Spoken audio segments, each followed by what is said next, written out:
Hi friends, இன்றைக்கி சொரக்காய் கூட்டு எப்படி பண்ணுறதுன்னு தான் பார்க்க போகிறோம். சொரக்காவை பொடியாக கட் பண்ணி எடுத்து வச்சுருக்கேன். ஒரு வெங்காயம், ஒரு தக்காளி கட் பண்ணி எடுத்து வச்சுருக்கேன். இப்போது இதுக்கு தேவையான விழுது அரைச்சிக்கலாம். மல்லாட்டை, 2 காஞ்ச மிளகா, 5 பூண்டு பல். இதை ஒரு மிக்சியில் போட்டு நல்லா அரைச்சி எடுத்து வச்சுக்கோங்க. ஒரு வானல் வச்சு 2 ஸ்பூன் எண்ணெய் ஊற்றி கொஞ்சம் கடுகு போட்டு தாளிச்சிக்கோங்க. கடுகு பொரிஞ்சதும் வெங்காயத்தை போட்டு நல்லா வதக்கிக்கோங்க. கொஞ்சம் தக்காளியும் போட்டு நல்லா வதக்கிக்கோங்க. இதில் கொஞ்சம் உப்பு ஆட் பண்ணிக்கோங்க, கொஞ்சம் மஞ்சள் பொடி ஆட் பண்ணிக்கோங்க.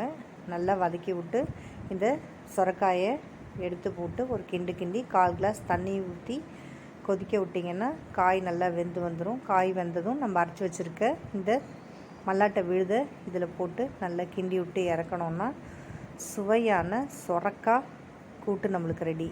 இந்த மாதிரி தேங்காய் இல்லாதப்போ செஞ்சு பாருங்கள். டேஸ்ட் ரொம்பவே சூப்பராக இருக்கும். நம்மளோட சேனல் பிடிச்சிருந்தாலும் லைக் பண்ணுங்கள், ஷேர் பண்ணுங்கள். நம்மளோட சேனல் சப்ஸ்கிரைப் பண்ணுங்கள். தேங்க்ஸ் ஃபார் வாட்சிங்.